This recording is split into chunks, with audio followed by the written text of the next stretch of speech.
Hi, hello internet land. It is a sunny afternoon here in Dahab, and I want to talk today about air consumption. I'm a new diver, like 140 dives, something like that, but I've done them mostly in the last 5 months, so I've been doing a lot of diving. I've grown a lot as a diver. I'm becoming more and more aware of my breathing and how breathing overall affects my diving. And also my air consumption is getting better and better every day. I'm at the point where I am surpassing some of my instructors with air consumption, so that feels really great. And it's a new thing. So I'm not the biggest expert on the subject, but searching through the internet, I've wanted to find more personal accounts of people talking about their breathing and what works for them.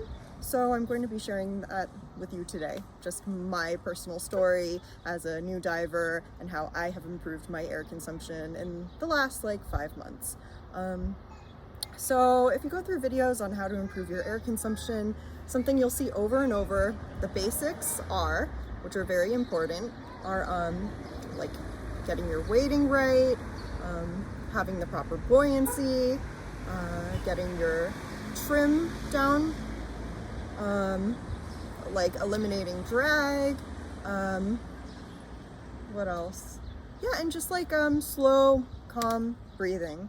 So, and not hyperventilating or getting too excited or fighting the current, or things like that. You know, being slow, like a turtle or a manatee floating along, having no drag, getting your weighting down right. Those are all super key elements. So with weighting, I've realized that when you first start diving, it's very difficult to have the proper amount of weight that you will be using as you progress in your diving life.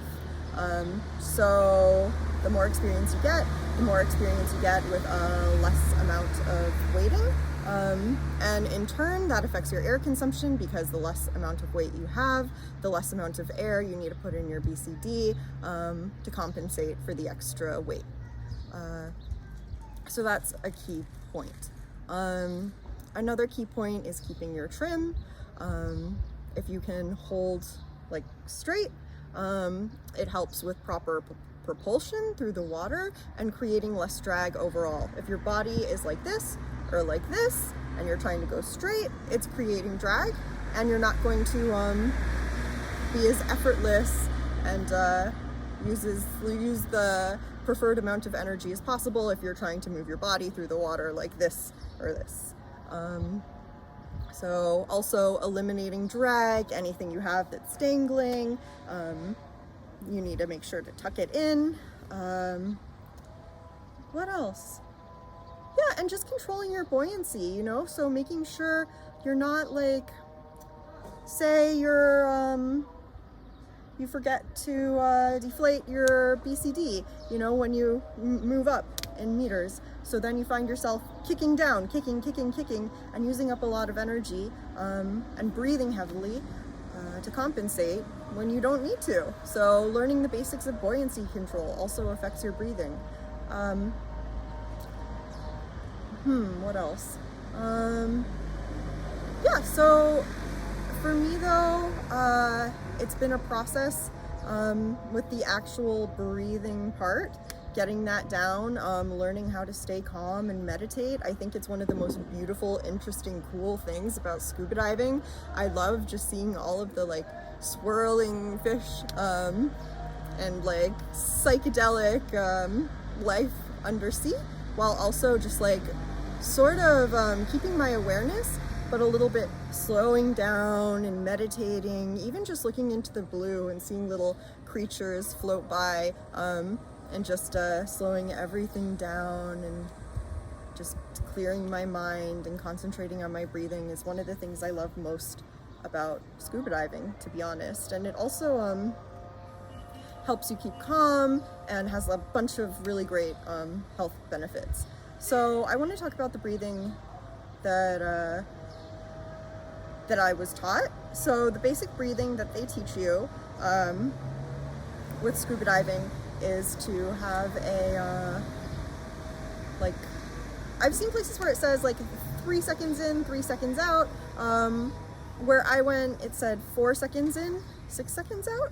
So it goes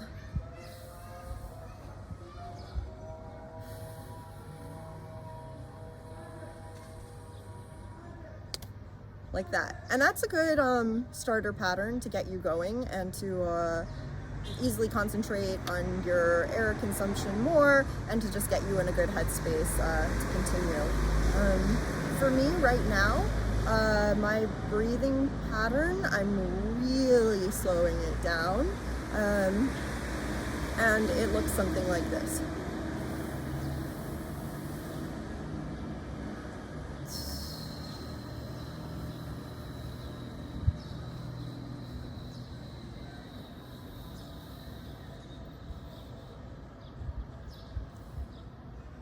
Yeah. And I try to control the length as much as possible of my exhale. So I try to make it as slow and calm and long my exhale as possible. So when you do that, you'll notice if you breathe in, your lungs are now filled with air. So you start rising, right? Because this creates an airspace like your BCD that will lift you up. And when you exhale, that air comes out, just like when you release air from your BCD.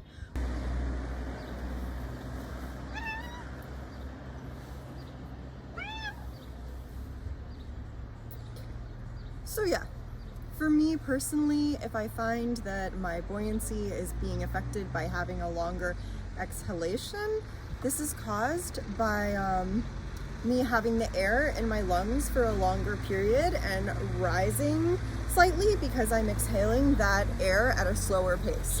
So sometimes what I'll do is I inhale and then I'll exhale like a little bit quickly in a burst, like, and then I'll drag out the exhalation after that initial like larger burst of air. So that way I can kind of keep level and sink back down from the breath that I took and kind of keep at the same depth. I found a lot of exercises they make you like watch the computer while you're hovering and breathing to get like your breathing down pat so you can stay at level. And yeah, something I found is just like you inhale,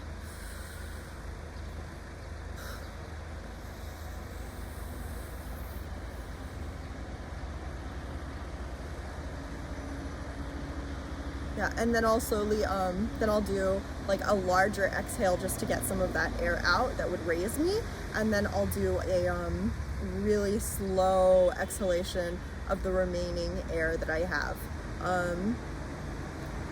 So the longer exhale is good for several reasons. It expels carbon dioxide from your system, which can build up. So the longer exhalations are also like expelling air from the dead air spaces. And carbon dioxide buildup can cause a fair amount of problems. It can also be counterintuitive because carbon dioxide actually triggers our urge to breathe and can cause headaches later on after you finish a dive. You can have headaches if you didn't properly manage the carbon dioxide and exhale it properly, in addition to like other problems. So yeah. What else?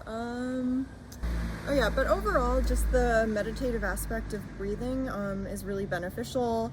When you're doing anything in scuba diving, right, one of the most important rules is not to panic. The first most important rule is to keep breathing, and the second most important rule, not really, but that I say, is don't panic, don't panic. Everything in scuba diving has an answer and a solution as long as you can keep a steady head. And one of the most important ways to do that is to keep control of your breathing. If you breathe slowly, like you can like actually decrease the cortisol, which is like a stress chemical that's released, and you could put yourself in a much calmer state where you can handle problems easier. Another important thing in breathing is actually to breathe from the diaphragm. So you want to make sure that you're breathing from your stomach and then filling your chest with air so that you get the most use and you can fill your lungs the most. So another good exercise when working on your breathing is just to make sure you're belly breathing. So put one hand on your stomach and one hand on your chest, and you're going to inhale. We're going to do a 4-6 count. So you inhale from your stomach.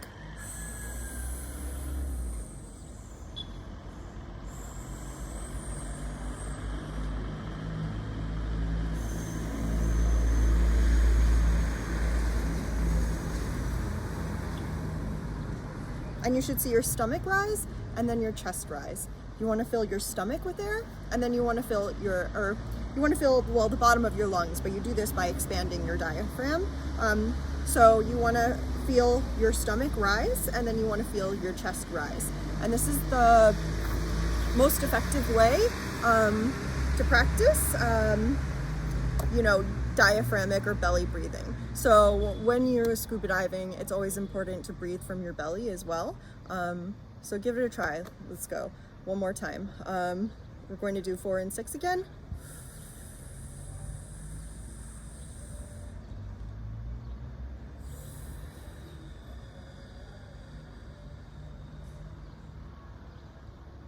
So the hand on your stomach will rise, and then the hand on your chest will rise. Just practice getting that rhythm down.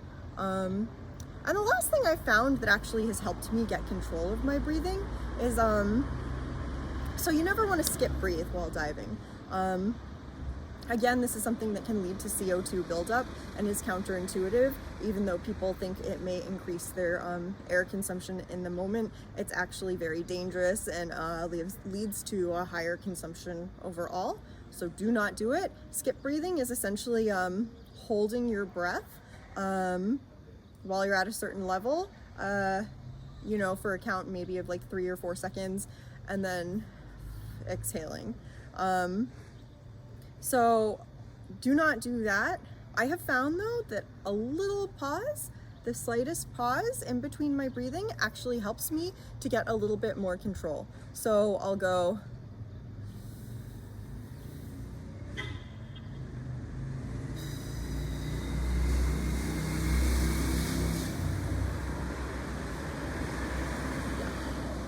something like that. So yeah, try it out, be careful to absolutely not extend, that little pause past like a second or something like that. But having a pause actually can help, I think, you get a little bit more control over your exhalation instead of just like, or like, it just helps you slow down the rhythm overall. So yeah, some things that have helped me are just extending my exhalation, understanding how my breathing affects my buoyancy, understanding like if I want to go down, exhaling a lot. Like if I find maybe if I see that I have a little bit more air in my BCD than I'd like to, but I'm not in a position where I really want to get rid of that air, I'll sometimes compensate by stretching out my exhalations a little more, so that I could stay at a lower level. And then like if you want to rise, if you're going over a coral or something, you just take a bigger breath to go over the coral. And I've heard that really, this works in all water obviously, but if you are in more buoyant, like water where, you will be more positively buoyant, like it has a high salt content, like the Red Sea, I've heard that you can see this greater, the effect of this greater. It's also, you'll probably notice it the most in the first 10 meters, because the first 10 meters are where there's the largest change in pressure. So if you really want to see the effects and you're a newer diver and you don't quite have control, just practicing like how your breathing affects your buoyancy. You know, it's probably best to do this practice in the first 10 meters because that's when it's most sensitive, and you will see the greatest changes and maybe understand the hang of it a little bit better. So yeah, I hope you learned something. I hope you can get something out of this little video. I just wanted to share, you know, a little bit of some wisdom and some of my process from the last few months. You know, just, oh, and one last thing. Actually, I saw a video, like on the internet, and I found this to be really helpful. And it's a video on YouTube where you essentially like practice your breathing, like 4 seconds in, 6 seconds out, and you put that with a minute timer, okay? And you see like how long, like how many breaths you take in that minute, like full breath cycles, air in, air out. So see if you can minimize those breaths in that minute. Like see if you can get the full breath cycle to maybe be like 2 or 3 breaths per minute. So put on a timer and just 4 seconds in, 6 seconds out, and see how that affects the regular amount of breath you'd take in like a minute. And then see if you can play with it. See if you can extend the amount of breaths, like slow it down and have fewer and fewer breaths per minute, and play around with that. I found that to be a really good tool. So yeah, like I was saying before I got distracted by this little bit of information I forgot to mention, yeah, I wish you luck on your scuba diving journey, and I hope hearing my experience has helped you in some little way to grow or keep pursuing knowledge in scuba diving. So thank you. Sending love and happiness to all of you. Happy diving. Bye.